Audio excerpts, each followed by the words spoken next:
പലരും പറയും, പക്ഷേ ഒരു സംഭവം സംഭവിക്കത്തില്ല. അപ്പോൾ ഞാൻ CC ബോർഡ് ഇവിടെ നിന്ന് തന്നെ ഇളക്കി മാറ്റുകയാണ്. ഇപ്പോൾ CC ബോർഡും മദർ ബോർഡായിട്ട് യാതൊരു കോൺടാക്റ്റും ഇല്ല, ഒരു ലിങ്കും ഇല്ല. എന്നാലും ആ സിമ്പൽ അങ്ങനെ തന്നെ ഇരിക്കുകയാണ്. കണ്ടോ? അപ്പോൾ സെറ്റ് ഓൺ കണ്ടീഷനാണ്. അപ്പോൾ ചിലർ ചിന്തിക്കും ബാറ്ററി സ്ട്രിപ്പെല്ലാം ആദ്യം റിമൂവ് ചെയ്യേണ്ടതെന്നൊക്കെ. ഒരു ഇഷ്യൂവും വരാൻ പോകുന്നില്ല, കാരണം ഇത് ഓൾറെഡി ഷോർട്ടായി നിൽക്കുക, അതുകൊണ്ട് പേടിക്കാനൊന്നുമില്ല മച്ചാനെ. അപ്പോൾ ഞാൻ അതെടുത്ത് മാറ്റി വെച്ചു. ഇനി അടുത്തെന്ന് പറഞ്ഞാൽ ഞാൻ മദർ ബോർഡ് സെക്ഷൻ ഇളക്കാൻ പോവുക. മദർ ബോർഡ് സെക്ഷൻ ഇളക്കുന്ന എന്തിനാണെന്ന് വെച്ചാൽ, ഈ സ്ട്രിപ്പ്, മെയിൻ സ്ട്രിപ്പ് ഇനി മുകളിൽ എവിടെയെങ്കിലും ഇളകി വല്ല നിൽപ്പുണ്ടെങ്കിൽ, അല്ലെങ്കിൽ ചിലപ്പോൾ റിമൂവ് ചെയ്തിട്ട് ഇടുമ്പം ഈ ഒരു പ്രശ്നം നമുക്ക് സോൾവ് ആവുന്നതായിരിക്കും. ഇത് എല്ലാവരും ചെയ്യുന്ന ഒരു കാര്യമാണ്.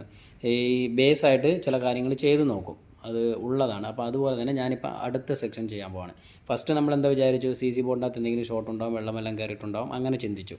അപ്പോൾ അതുകൊണ്ട് CC ബോർഡൊന്ന് നമ്മൾ ചെക്ക് ചെയ്തു. അപ്പോൾ CC ബോർഡിനകത്ത് യാതൊരു ഇഷ്യൂ ഇല്ല, സബ് ബോർഡ് ക്ലിയർ ആയിട്ടുണ്ട്. അപ്പോൾ അതെടുത്ത് മാറ്റി വെച്ച് അടുത്ത് നമ്മൾ പോകുന്നത് എവിടെയാണ്, നേരെ മദർ ബോർഡ് ഇളക്കിയിട്ട് ഈ സ്ട്രിപ്പ് എന്തെങ്കിലും ഷോർട്ട് ഉണ്ടോ, മെയിൻ സ്ട്രിപ്പ്. അപ്പോൾ അത്